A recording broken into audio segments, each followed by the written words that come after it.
Reconnaître les solides particuliers, c'est ce que nous allons apprendre à faire dans cette vidéo que vous retrouverez sur le site monclasseurdemaths.fr. Et comme d'habitude, si cette vidéo vous est utile, pensez à lui donner un like, à laisser un petit commentaire et à vous abonner à la chaîne.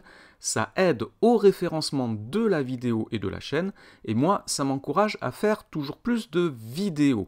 Alors dans cette vidéo, on va s'intéresser à certains solides qui sont le pavé droit, le cube, le prisme droit, la pyramide, le cylindre, le cône de révolution et la boule. Alors on va commencer par le pavé droit. Le pavé droit est un solide qui est délimité par 6 faces rectangulaires.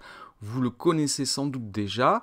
Et ce qu'il faut savoir, c'est que les faces opposées d'un pavé droit, donc par exemple les deux faces que j'ai mis en vert, les deux faces que j'ai mis en bleu, qu'on voit par alternance quand le solide tourne, et les deux faces, celle qui est dessus qu'on voit en orange et celle de dessous qu'on ne voit pas qui est aussi en orange. Donc les faces qui sont opposées d'un pavé droit sont des rectangles superposables, c'est-à-dire qu'ils ont exactement les mêmes dimensions, même longueur et même largeur. Et il y a un pavé droit particulier qu'il faut connaître, c'est le cube. Le cube est un pavé droit dont les 6 faces sont des carrés.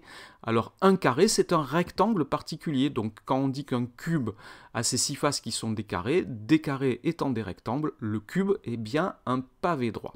Donc ça, c'est pour le pavé droit et le cube. Nous allons passer maintenant au prisme droit. Un prisme droit est un solide qui est délimité par deux bases qui sont des polygones superposables, et des faces latérales qui sont des rectangles. Alors on va visualiser ça sur des exemples.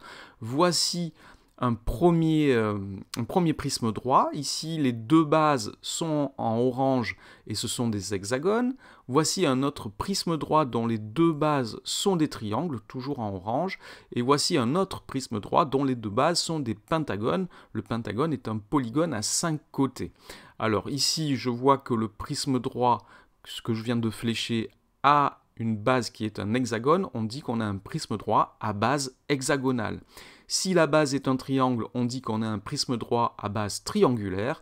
Et si c'est un pentagone, on va dire qu'on a un prisme droit à base pentagonale.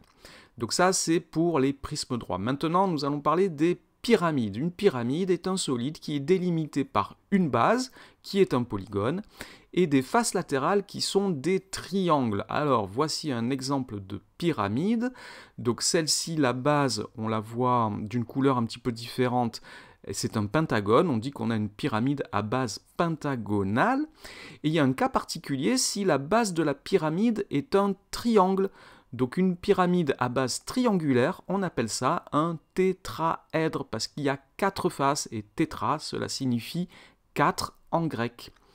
Nous allons maintenant parler du cylindre de révolution. Le cylindre de révolution, c'est un solide qui est délimité par deux bases, qui sont des disques de même rayon, et une surface latérale cylindrique. Alors, ça ne suffit pas pour définir un cylindre de révolution, je ne vais pas en dire plus dans cette vidéo, mais ça permet de reconnaître, au niveau du collège, ça permet de reconnaître les cylindres. Donc on a deux bases qui sont des disques et une surface qui est en vert ici sur les deux cylindres que j'ai représentés, qui est une surface cylindrique. On peut parler aussi du cône de révolution qui est délimité par une base qui est un disque. Je vous en montre deux ici.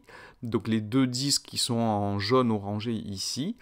Et une surface latérale qui est une surface conique que j'ai laissé en vert sur les deux dessins.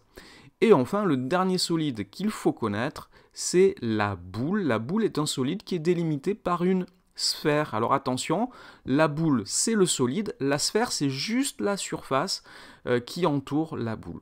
Voilà donc pour comment reconnaître ces solides qui sont ceux qui sont au programme du collège.